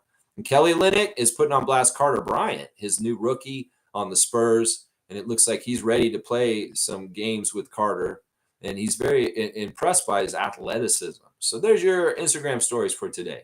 The Raptors are in Madrid, and they're taking tourist pictures, and they're walking around, taking pictures of the streets in Madrid. Yeah, Kareem, I hope you do sing karaoke if we go back to the Real Jerk. I want to say this right now. We're going to the Real Jerk August the 28th in the evening. Come in the evening. We're going to have karaoke night, and we'll sing, and we'll eat some great jerk food and support a local Black-owned business in downtown Toronto. The Real Jerk, Carla and Gerard, August the 28th in the evening. That's where we're going to do the party. I'm just taking control of this. Brian ain't going to call me or talk back to me. Then I'm just taking control of this. We're going to do this party this way. That's what I'm saying right now. Raptors Reddit. Let's see what they're saying right here. Somebody made a sticker for both his teams, and he's got Dallas as his other team. That's sad, man. Why is Dallas your other team? He's got the Raptors, and then he's got Dallas. Apparently, somebody's saying the Raptors absolutely screwed the Warriors and Jonathan Kuminga's restricted free agency. How? How did we do that? I don't understand why the people are saying the Raptors screwed the Warriors with Kuminga. That doesn't make any sense. It doesn't make any sense. Apparently, in India, the national team in India practices under a massive Raptors DeMar DeRozan graphic. That's kind of cool. That's pretty cool. If you guys want to see it, let me give you the link, and you guys can check out the picture of the Indian team in their facility with a weird graphic of DeMar over them. That's kind of an interesting little thing that they found out there. There's the link to it if you guys want to look at it. Kind of weird, man. But that's all right. Every hoop puts its hope on you. I guess there are Raptors fans everywhere. That's just how it goes. Somebody on Raptors Reddit is bringing up, where the hell are the press conferences for the rookies? This is exactly right. It's like, Keith Pelly, you fucking piece of shit. You came out and fired Masai on the day when Colin Murray-Boyles and Elijah Martin were supposed to take the mic and introduce themselves to the Raptors fans. But you interrupted that shit, and we still have not gotten those introductory press conferences, Raptors. Where is the Colin Murray-Boyles interview? Where is Elijah Martin interview? And don't tell me the interviews with William Liu in the ballroom are going to be their introductory press conferences. Bullshit. Y'all need to get them in at some point, because Keith Pelly stepped all over their time with firing Masai Ujiri because Ed Rogers was all in a huff and had to do it right away. Well, you took away the press conference introductions for Elijah Martin and Colin Murray-Boyles. So what the fuck? Just what the fuck, man? It's so funny. It's so funny, man. Let's see. All right, they have a ranking on Raptors Reddit, and they're saying that Poeltl is like the 21st best center in the league. This is absolute horse crap. They've got people above him, directly above him. Mark Williams. Are you kidding me? You think Mark Williams is a better center than Jakob Poeltl? Oh my gosh. They got on Kongu. They've got all these names above here, and it's so fucked. People are so disrespectful to the Raptors right now. I'm telling you right now. Nobody believed this shit. Seriously. Oh, there's a cool picture of Masai and Kawhi at the new court that they dedicated. St. Ignatius, Dream Big, and they're like dapping each other. It's so cool to see.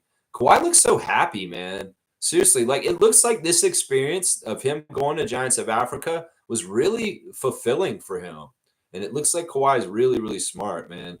Somebody on Raptors Reddit is saying that RJ Barrett is on the cusp of a Cade Cunningham type jump, literally just a proper free throw percentage away. I think they're right. I like that. I'm gonna give this person an upvote because I believe them. I'm right with that. I like that. There's a weird Raptors depth chart that somebody's posted on Raptors Reddit, which lists Sandro Mamu as our fourth center behind Jonathan Mobo and Colin Murray Boyles. What the fuck? Who the fuck is making this depth chart? This is so wrong. Sandro Mamu is in that second center spot after Jakob.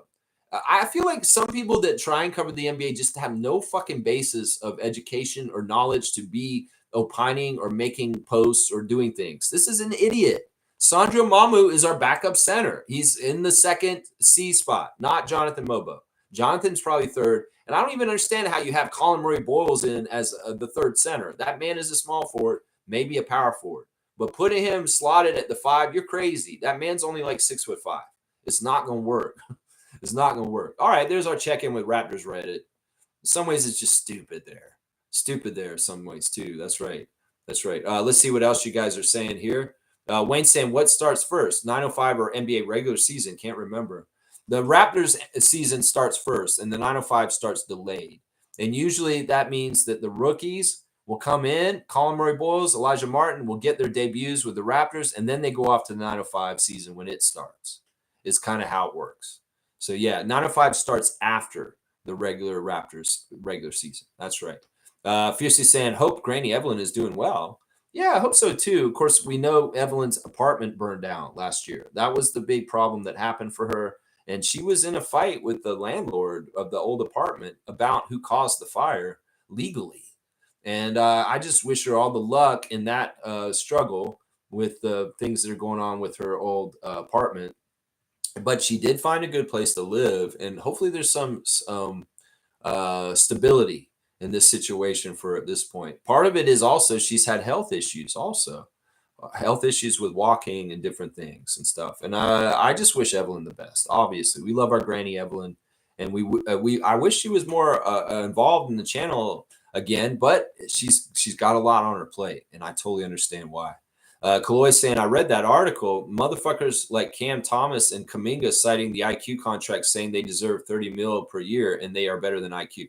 So that's where they're saying the reasoning is that IQ got paid that amount, and all of a sudden that's being cited, and now people are blaming that for why this is happening. No, this is bullshit. First of all, Jonathan Kuminga is not as good as Emmanuel Quickly. Too many people are sliding Emmanuel and RJ since they got traded to us. It's like OG's stock just went shooting through the roof. Meanwhile, RJ and Emmanuel just got sullied because they went sent to Raptors. They're idiots. These guys are good players, and Emmanuel Quickly is way better than both those players that you just talked about. Way, way better than Cam Thomas and Jonathan Kuminga. They're very one-dimensional. IQ has some real room to grow. And that's part of the reason why he's getting paid that. He's going to earn that money over time because he's going to grow and get better. Those other two guys, I don't know if they'll ever get better. Cam Thomas is a good scorer, but he doesn't really do a whole lot of other shit. And then Jonathan Kuminga, he's been kind of a waste as an in his head young player that's absolutely been more disappointing than actually being a quality player. So I don't understand where he gets his numbers and why they can make an extrapolation of, Emmanuel Quickly's contract is the reason why the Warriors haven't been able to sign Kuminga. That's absolute horse crap. That's absolute horse crap. It's the craziest thing. I can't believe they're trying to say that. It's crazy. Fiercely saying, Rogers called me on Saturday to discuss me switching my cell and internet plan to them. I said I will not give money to an organization owned by a racist person. The call got awkward and I loved it. There you go, Fiercely. I love that. Good job. I love that. That is so badass. I mean, when I switched the internet, I said, "Yeah, this is from Masai," is what I said on the phone. And the guy who was switching the internet for me laughed. He's like, "Yeah," he was like kind of with me. He understood what I was saying. he's like, "I'm doing this because of Masai." I actually said that to the person working for Freedom, and they were like, "That's awesome." And I'm like, "Yeah, yeah, I'm supporting you, Jerry. That's why I'm doing this." Yeah, I mean, that's awesome. Be real. This world needs real when there's fake trying to make reality their reality. Yeah, it's not their reality. They're fake. The Trump MAGA world of racism is fake, and we need to call it out every single time. Kareem saying, I need AJ Lawson to obliterate other teams' bench players. He has that 6-man aura. I want AJ to have a fantastic training camp and preseason so that it's undoubtedly his spot and there's no issues. And that man just did the work because it's disheartening to see AJ Lawson doing commercials like he did a taco commercial this weekend for tacos and Taco Fest. And he can't identify himself as AJ Lawson, Toronto Raptor, because it's not set in stone. He's going to be a Raptor this year. And in some ways, to get ahead of it, he's promoting himself as AJ Lawson, NBA player, is basically, or he doesn't even say that. He just says basketball player because he doesn't even know if he's going to have an NBA spot. He may be G League mostly this year. So it's like, I want to get this done, but I know there's the proper steps for this. And some of it's on Lawson. He has to absolutely do what he did at Summer League because he was fantastic in Summer League. He aced Summer League. He got his spot. In fact, that's part of the reason why they waived Colin Castleton. Is he got his spot from that point, but he still has work to do. He has to show it in training camp. He has to show it in this training camp now in Spain. He has to show it in training camp when they go to Calgary. He has to show it in the preseason games before the season when they're making the tough final cuts for who's going to be on the Raptors this year. AJ's in the fight, and in some ways he's winning right now. And I believe in him, but his work is not done. He has stuff to do still. So we're going to see what happens. Isaac wants to dunk at Fiercey. Yeah, I love that. Wasn't that a great story? Fiercey talking about the Rogers cold call, asking her to come and switch over. Yeah, fuck you. Fuck Ed Rogers. That's what she said. 95. She's got the Raptors' original year on her dunk total. 95 for you, just like the Raptor. That's right, Fiercey. That's right. Yep, we missed Masai. That's right. Wayne saying, Lexicon, please do not read Reddit when you're not in a good mood. We can tolerate the nonsense written sometimes. I'm in a fine mood today. It's just that in some ways I want to, you know what? It's a new area where I'm trying to help and clean it up.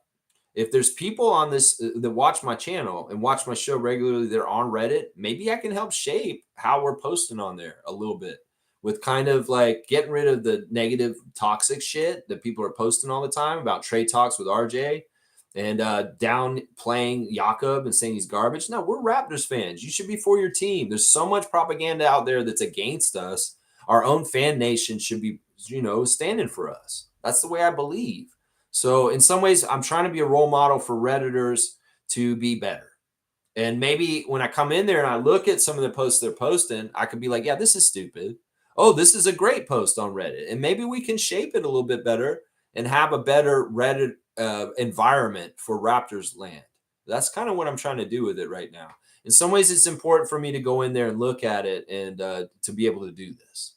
So Kaloy saying, too many slighting the Raptors, period. But I get it. These motherfuckers don't have vision. They only change their opinion unless we get a lot of W's. Yeah. In some ways, sure. Maybe I'm a pie in the sky, optimistic Raptors fan, but that's the way all fans should be for their teams because you want the best for your team. You want to root for them in success, right? So what the fuck? Why do you want to paint a picture that's dismal and sad, Raptors fans? Because do you want to grow into that? No. We want success. So envision success, you'll get success. If you envision other stuff, well, you may get other stuff. So that's why maybe other people around Raptors Nation can't have a positive outlook. Well, we're going to hold that mantle for them. Because in some ways, we allow for space for the Raptors to be successful when parts of our fan nation are not. And fuck them for that. And fuck them for not being true believers and wanting the Raptors to be successful. I can see how they'll be successful this year. And some Raptors fans can't. But that they're idiots. And I'm going to say that. And when we see this happen, their eyes will wake up and then they'll get on board and they'll be correct. And hopefully that's what's going to happen. We'll see. We'll see. Kareem saying, if you got to blame another team and their contracts as to why you were not able to sign a player you drafted, then you know your organization is heading for the dumps. Yeah, the Warriors have been on the decline for a while, actually. That championship they won a couple years ago, that's kind of helped propped up by the NBA in some ways. It's like they wanted a healthy kind of gimme championship to them, that bullshit. They've been in trouble. I mean, when Draymond and Steph are gone, the Warriors are going to go to irrelevancy. They have no good developing young stars coming up underneath them, and they're going to be a bottom of the league team when Steph Curry leaves. And well, I'm not going to be upset about it. In some ways, that's supposed to happen. Teams get to the top and they stay there for a while. Well, they need to go down at some point. And the Warriors are overdue for more time being at the bottom of the standings. And it's coming. It's coming. It's inevitable. Kaminga is a symbol, exactly what you're right. Don't blame us. Don't blame IQ. You drafted Kaminga. He's your headache. That's the way I look at it. Neil's saying this: wannabe GMers will always talk shit and cry when you call them out. Yeah, it is what it is, man. Cloud GMs, as Wayne puts it, the problem is that these people want to feel like they have some authority or smarts or some sort of expertise, and half the time they don't know what the fuck they're talking about. Some people would say that about me, and you're probably right to an extent. I don't know what I'm talking about. I never played the NBA. I don't know exactly what it's like to be an NBA player or anything like that. So in some ways, I can't talk about it like Vince Carter or Tracy McGrady and MJ will on NBC. But I have been a strong fan of the Raptors since the very beginning, and I've read wrote or died with them this whole entire time, and that's way more qualified than some of the Johnny come latelys around Raptors Nation that really just showed up because the Raptors won a championship. So there's levels to this. In some ways, I am talking out of my ass, and I don't know what I'm talking about, but at least I'm smart enough to understand to say that as a disclaimer. But I do know what I'm talking about also, in reference to a lot of things more than most people. So it's like the smartest person in the world knows that they're not smart enough to know everything, but these dumbasses think they know everything and they really don't. And that's the difference right there. Cloud GMs, just stop. Bobby Webster's the GM of the Raptors for now.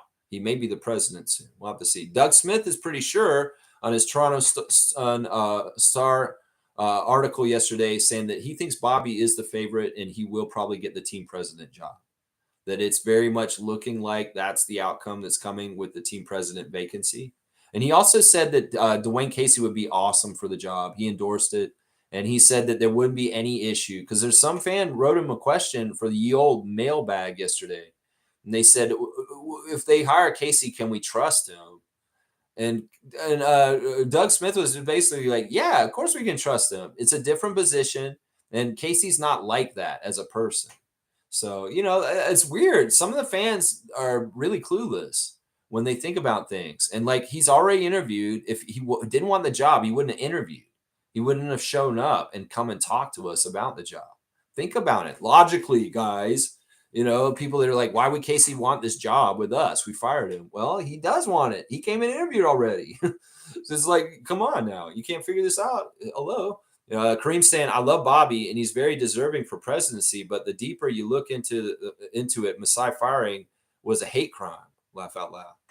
I mean, that could be somewhat argued, honestly, legally, maybe. That could probably be argued. You could probably put the dots and connect them to make a legal argument about this. But what's the point?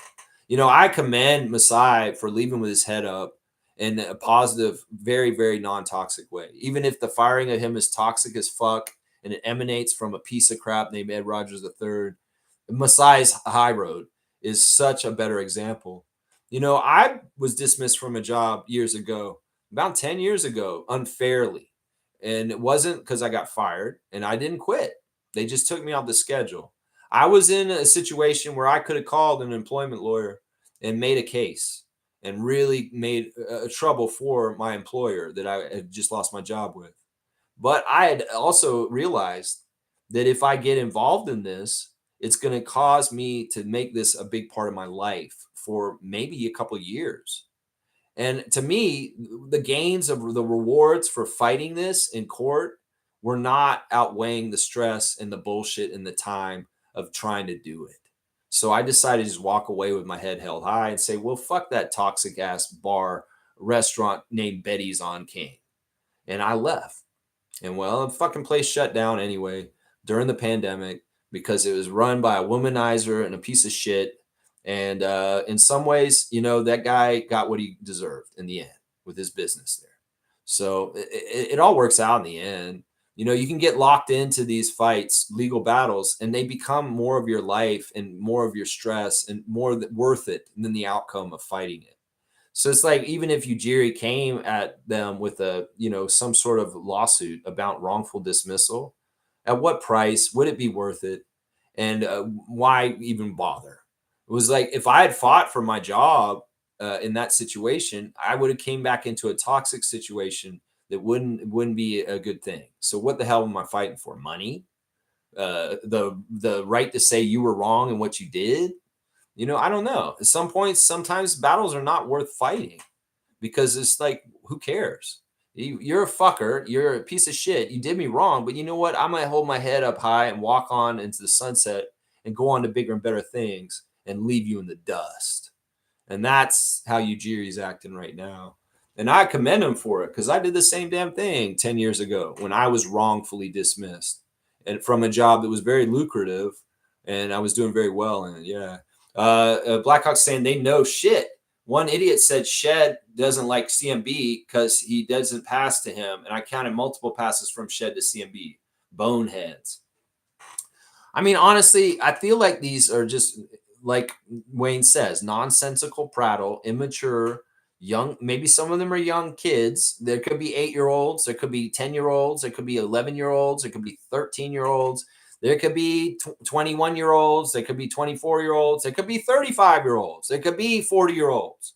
There could be idiots at every age. I don't want to make it an ageist thing, but immature takes, immature viewpoints, misinformed viewpoints, because they just don't have the knowledge base of being old enough to understand.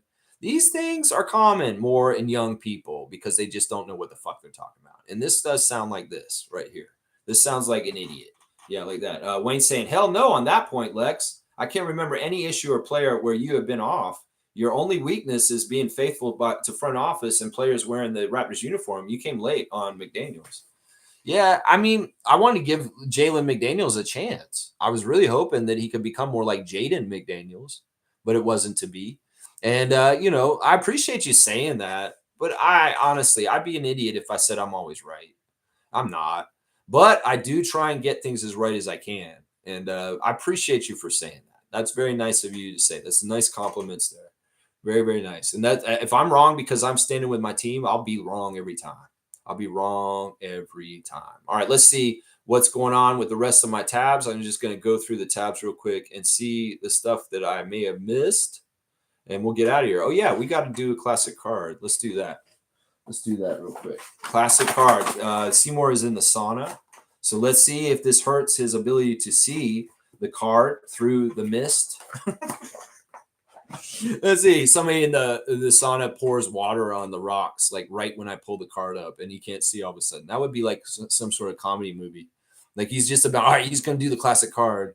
And then some guy walks over, some fat guy, and he pours the water on the rocks, and it just fills up. And he's like, no, I can't see the card.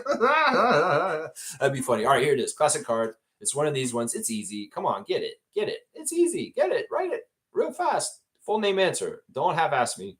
Get the card. We know this guy. He's easy. Who is that? Obviously. There you go. Yeah, Isaac got it. Isaac's in first on my screen. I see. Look at the cavalcade of answers coming in right there. Isaac Campbell's first on mine. I got Stargate second. I got Slug DZ third. Kareem fourth. And Fast Fingers Fiercey is fifth. And Kareem wrote Kate Middleton. Kareem wrote Kate Middleton. That's so good. That's so good. Yes, of course, it's Chris Middleton. Longtime Buck who was exiled to the Wizards last year. Just not right what they did to him, man. Not right. Not right at all. All right, let me write it in. It is Isaac. Isaac, the benevolent one, gets the benevolence of getting this one. That's right. Chris Middleton is the card. Poor guy. I feel bad for Chris Middleton. I really do, man. I feel like they did him so wrong. 50 points, though, Isaac. It's too easy. Kareem gets your points. You want to do that? Seriously? I don't know. This sounds like some crazy Trump world where you're just like, I'm just going to give my points to somebody else. That doesn't seem fair. You got it. That's not fair to Stargate. if you give the points to Kareem Thomas for naming a Royal instead of a Wizard. So I'm thinking of Slug Deezy and Stargate. They would be next in line. No, Kate Middleton. That's right. Isaac, I'm sorry. I'm vetoing this. I'm sorry. I'm vetoing this. All right, let's finish up. Guys, today we've been talking about Jakob Poeltl playing for the Austrian national team in the FIBA pre-qualifying week this week right now against Netherlands and Bulgaria. I believe we'll get a chance to watch him play against Bulgaria on Wednesday, and I'll do a live watch along once again for that game. So I hope you all will join me for that. Hopefully he's playing in it. There is a chance that he's leaving the Austrian team to go join up with the Raptors for training camp instead in Madrid. So I don't know how they're doing it with Jok. If Jok's with the Raptors or he's going to continue to play for Team Austria this week. Because in some ways, Austria is already cooked. They're not going to get to the next part probably. And in some ways, it may be more fruitful and positive and important for Jakob to show up in Spain and be working with Emmanuel Quickley, Scotty Barnes, and RJ Barrett. So we'll just have to see. We'll just have to see how it goes. If he is playing in the Wednesday game, we'll definitely do a watch along. If he isn't, we're not going to watch along. We only want to watch along if our guy Jakob is playing. So we'll have to see about that. Yeah, practice is good again. Yay, practice. Yeah, practice is good. All right, that's basically what I want to say. So 1 point loss to Netherlands, really, really bad on Saturday. And unfortunately, Austria is kind of behind the 8 ball in their situation to get further in FIBA European standings for qualifying to further tournaments. You know, Austria's never done well. They really haven't. Every time they played Bulgaria, who they're playing on Wednesday, they've lost. They're 0-4 to them since the 60s. So we'll have to see. Jakob can only do so much to help carry the Austrian team. And, well, he is carrying them, but not enough to get the success, unfortunately. All right, y'all. Thanks for watching me today. Please like, comment, subscribe, share. Join the channel if you want. The members like Blackhawk and Shaq Lindsay, they enjoy membership privileges of being able to get to our Discord and our Facebook group, and also all kinds of different kinds of things that will change over time. So if you decide to become a member of the channel, it has its privileges, that's for sure. All right, thanks, everybody. Let's go Raptors. Let's go Toronto Tempo. Let's go CBL. Let's go Canada men's and women's senior basketball and under leagues too. Let's go the growth of basketball in Canada, just in general. And let's go Canada as a country sovereign forever. Never, ever a part of the United States. That's right. We are our own country, and we want to stay that way forever. So don't fuck with us. Elbows up. That's right. Let's go Toronto Raptors, baby.